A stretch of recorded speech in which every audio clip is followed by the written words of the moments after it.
ओम शांति। आज 18 फरवरी 2025 की साकार मधुर महावाक्य है। आज की मधुर महावाक्य में बाबा बोले, मीठे बच्चे, तुम्हारी फर्ज अदाई है घर घर में बाप का पैगाम देना। कोई भी हालत में युक्ति रचकर बाप का परिचय हर एक को अवश्य दो। तुम्हारी फर्ज अदाई है घर घर में बाप का पैगाम देना। कोई भी हालत में युक्ति रचकर बाप का परिचय हर एक को अवश्य दो।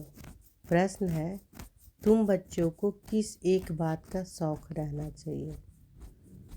तुम बच्चों को किस एक बात का शौक रहना चाहिए? उत्तर है, जो नई नई पॉइंट्स निकलती है उनको अपने पास नोट करने का शौक रहना चाहिए। तो किस बात का शौक रहना चाहिए कि जो नई नई पॉइंट्स निकलती है उनको अपने पास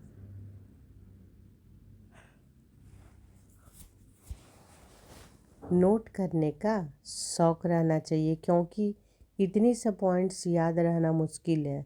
नोट्स लेकर फिर कोई को समझाना है। ऐसे भी नहीं कि लिखकर फिर कॉपी पड़ी रहे। जो बच्चे अच्छी रीति समझते हैं उन्हें नोट्स लेने का बहुत शौक रहता है। गीत है लाख जमाने वाले।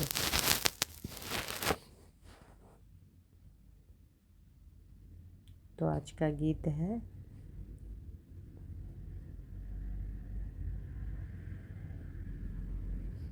लाख जमाने वाले।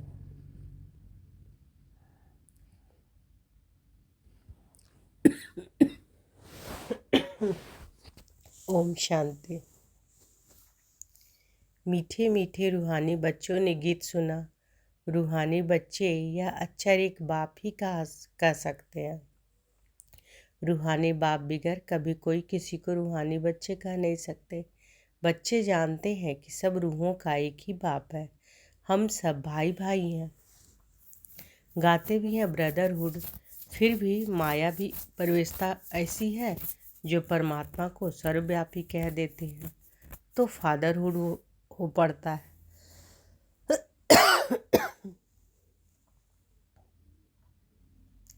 रावण राज्य पुरानी दुनिया में ही होता है। रावण राज्य पुरानी दुनिया में ही होता है।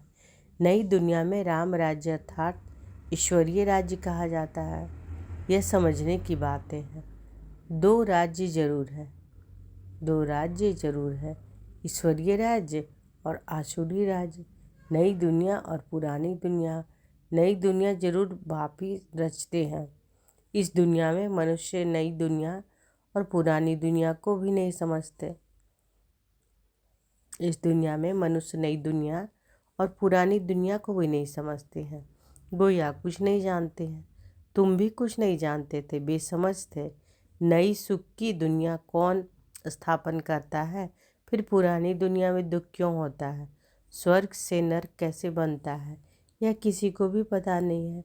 इन बातों को तो मनुष्य ही जानेंगे ना।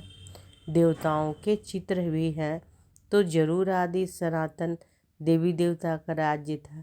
इस समय नहीं है। यह है प्रजा का प्रजा पर राज्य। बाप भारत में ही आते हैं। मनुष्यों को यह पता नहीं कि शिव बाबा भारत में आकर क्या करते हैं।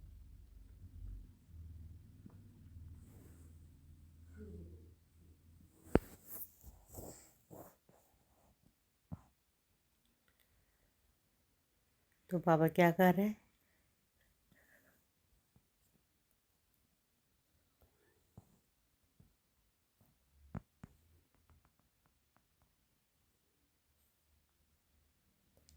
बाबा बता रहे हैं कि दो राज्य जरूर है, ईश्वरीय राज्य और आसुरी राज्य। नई दुनिया और पुरानी दुनिया।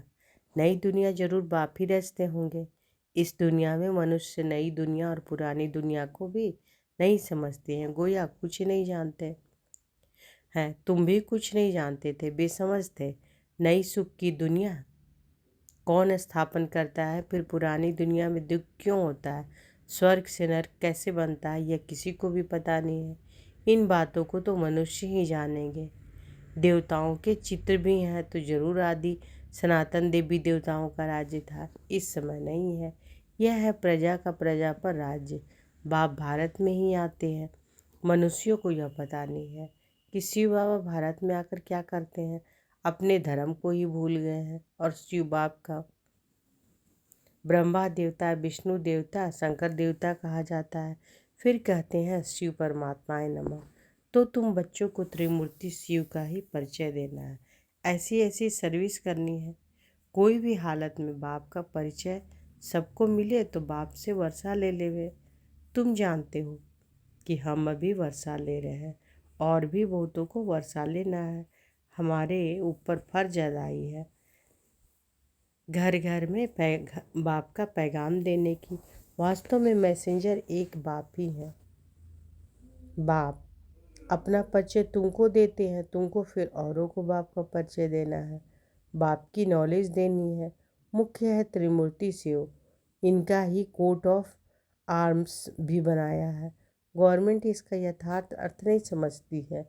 उसमें चक्र भी दिया है, चरखे मिसल, और उसमें फिर लिखा है सत्य में हो जाते। इनका अर्थ तो निकलता नहीं। यह तो संस्कृत अक्षर है। अब बाप तो है ही ट्रुथ। वह जो समझाते हैं उससे तुम्हारी विजय होती है सारे विश्व पे। बाप कहते हैं मैं सच कहता हूँ, तुम इस पढ़ाई से सच सच नारायण बन सकते हो। वो लोग क्या क्या अर्थ निकालते हैं वह भी उनसे पूछना चाहिए। बाबा तो अनेक प्रकार से समझाते हैं। जहाँ जहाँ मेला लगता है वहाँ नदियों पर भी जाकर समझाओ। तो बाबा क्या कह रहे हैं कि जहाँ जहाँ मेला लगता है वहाँ नदियों पर भी जाकर समझाओ। पतित पावन गंगा तो हो नहीं सकती। नदियाँ सागर से निकली है। ये वह है पानी का सागर। इसमें पानी की नदियाँ निकलती है, उनसे पानी की नदियाँ निकलती हैं। तुम माताओं में अब ज्ञान है। गौमुख पर जाते हैं, उनके मुख से पानी निकलता है। समझते हैं यह गंगा का जल है। इतने पढ़े लिखे मनुष्य समझते नहीं कि गंगा जल कहाँ से निकलेगा। शास्त्रों में है कि बाण मारा और गंगा निकल गई। अब यह है ज्ञान की बातें, ऐसे नहीं कि अर्जुन को बाण मारा गंगा निकल आई। कितना दूर दूर तीर्थों पर जाते हैं, कहते हैं शंकर की जटाओं से गंगा निकली, जिसमें स्नान करने से मनुष्य परी बन जाते हैं, मनुष्य देवता बन जाते हैं। वह भी परी मिसल है ना। अब तुम बच्चों को बाप का परिचय देना है, इसलिए बाबा ने यह चित्र बनवाए हैं। त्रिमूर्ति शिव के चित्र में सारी नॉलेज है। उन्हें सिर्फ उन्हों की त्रिमूर्ति के चित्र के नॉलेज देने वाले शिव का चित्र नहीं है।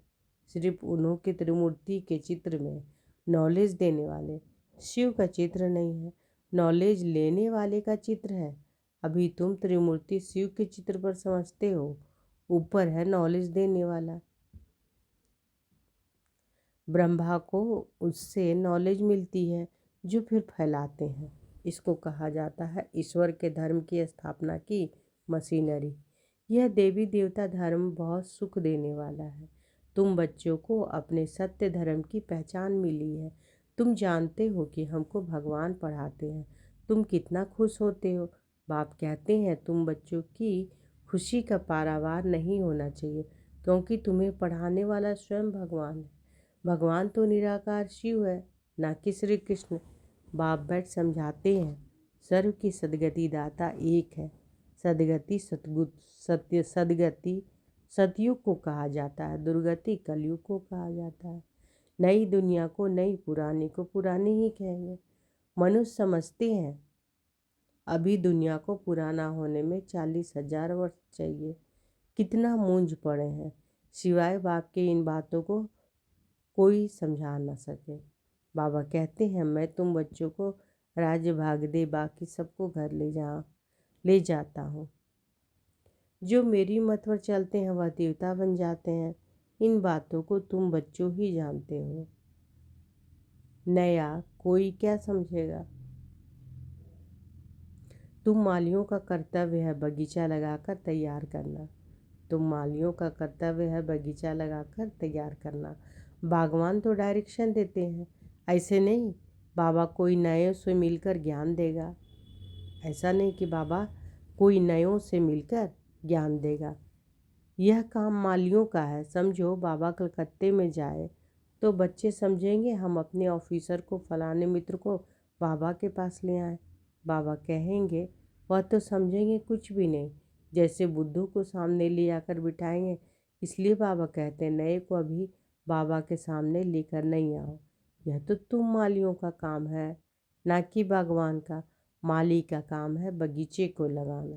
बाप तो डायरेक्शन देते हैं ऐसे ऐसे करो, इसलिए बाबा कभी नयों से मिलता नहीं। परंतु कहाँ मेहमान होकर घर में आते हैं तो कहते हैं दर्शन करें, आप हमको क्यों नहीं मिलने देते हो। शंकराचार्य आदि पास कितने जाते हैं।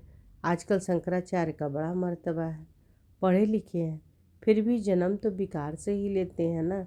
ट्रस्टी लोग गद्दी पर कोई भी बिठा देते हैं, सबकी मत अपनी अपनी है। बाप खुद आकर बच्चों को अपना परिचय देते हैं कि मैं कल्प इस पुराने तन में आता हूँ। यह भी अपने जन्म को नहीं जानते हैं। शास्त्रों में तो कल्प की आयु ही लाखों वर्ष लगा दी है। मनुष्य तो इतने जन्म ले नहीं सकते हैं, फिर जानवर आदि की भी योनियां मिलाकर 84 लाख बना दी है। मनुष्य तो जो सुनते हैं सब सत सत करते रहते हैं। शास्त्रों में तो सब है भक्ति मार्ग की बातें। कलकत्ते में देवियों की बहुत शोभवान सुंदर मूर्तियां बनाते हैं, सजाते हैं, फिर उनको डुबो देते हैं। यह भी गुड़ियों की पूजा करने वाले बेबी जी ठहरे, बिल्कुल इनोसेंट। तुम जानते हो कि यह है नर्क। स्वर्ग में तो अथाह सुख थे। अभी भी कोई मरता है तो कहते हैं फलाना स्वर्ग पधारा, तो जरूर कोई समय स्वर्ग था, अब नहीं है। नरक के बाद फिर जरूर स्वर्ग आएगा। इन बातों को भी तुम जानते हो, मनुष्य तो रिंचक भी नहीं जानते। तो नया कोई बाबा के सामने बैठ क्या करेंगे। इसलिए माली चाहिए जो पूरी परवरिश करे। यहाँ तो माली भी ढेर के ढेर चाहिए। मेडिकल कॉलेज में कोई नया जाकर बैठे तो समझेगा कुछ भी नहीं, यह नॉलेज भी है नहीं। बाप कहते हैं कि मैं आया हूँ सबको पावन बनाने, मुझे याद करो तो पावन बन जाएंगे। इस समय सब है तमो प्रधान आत्माएं, तब तो कह देते आत्मा सो परमात्मा, सब में परमात्मा है। तो बाप थोड़े ही बैठ ऐसो को से माथा मारेगा। यह तो तुम मालियों का काम है, कांटों को फूल बनाना। तो बाबा हम सबों को माली कह रहे हैं, बाबा क्या है बागवान। तुम जानते हो भक्ति है रात, ज्ञान है दिन, गाया भी जाता है। ब्रह्मा का दिन ब्रह्मा की रात। प्रजापिता ब्रह्मा के तो जरूर बच्चे भी होंगे ना। कोई को इतना अक्ल नहीं जो पूछे कि इतने ब्रह्मा कुमार कुमारियां हैं, इनका ब्रह्मा कौन है। अरे प्रजापिता ब्रह्मा तो मशहूर हैं, उन द्वारा ही ब्राह्मण धर्म स्थापन होता है। कहते भी हैं कि ब्रह्मा देवताय नमः। बाप तुम बच्चों को ब्राह्मण बनाए फिर देवता बनाते हैं। जो नई नई पॉइंट्स निकलती हैं उनको अपने पास नोट करने का शौक बच्चों में रहना चाहिए। जो बच्चे अच्छी रीति समझते हैं उन्हें नोट्स लेने का बहुत शौक रहता है। नोट्स लेना अच्छा है क्योंकि इतनी सब पॉइंट्स याद रहना मुश्किल है। नोट्स लेकर फिर कोई को समझाना है, ऐसे नहीं कि लिख कर फिर कॉपी पड़ी रहे। नई नई पॉइंट्स मिलती रहती है तो पुरानी पॉइंट्स की कॉपियाँ पड़ी रहती है। स्कूल में भी पढ़ते जाएंगे, पहले दर्जे वाली किताब पड़ी रहती है। जब तुम समझाते हो तो पिछाड़ी में ये समझाओ कि मन मना भव।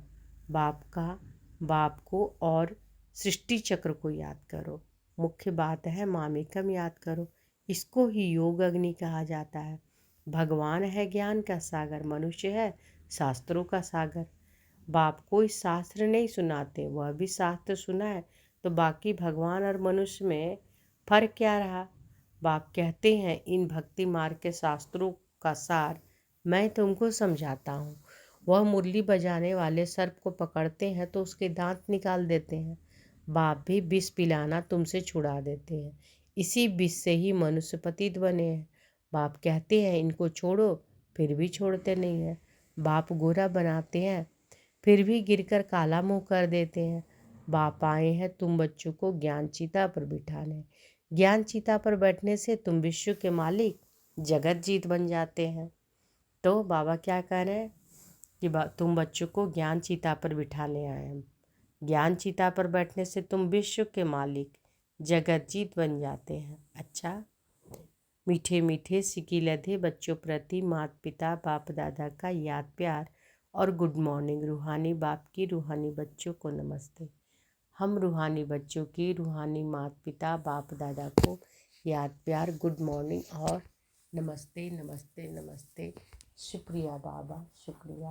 धारणा के लिए मुख्य सार पहला है, सदा खुशी रहे कि हम सत्य धर्म की स्थापना के निमित्त हैं। स्वयं भगवान हमें पढ़ाते हैं। हमारा देवी देवता धर्म बहुत सुख देने वाला है। दूसरा, माली बन कांटों को फूल बनाने की सेवा करनी है। पूरी परवरिश कर फिर बाप के सामने लाना है, मेहनत करनी है। तो धारणा के लिए मुख्य सार क्या क्या बाबा बोले कि सदा खुशी रहे कि हम सत्य धर्म की स्थापना के निमित्त हैं। स्वयं भगवान हमें पढ़ाते हैं। हमारा देवी देवता धर्म बहुत सुख देने वाला है। दूसरा, माली इन कांटों को फूल बनाने की सेवा करनी है।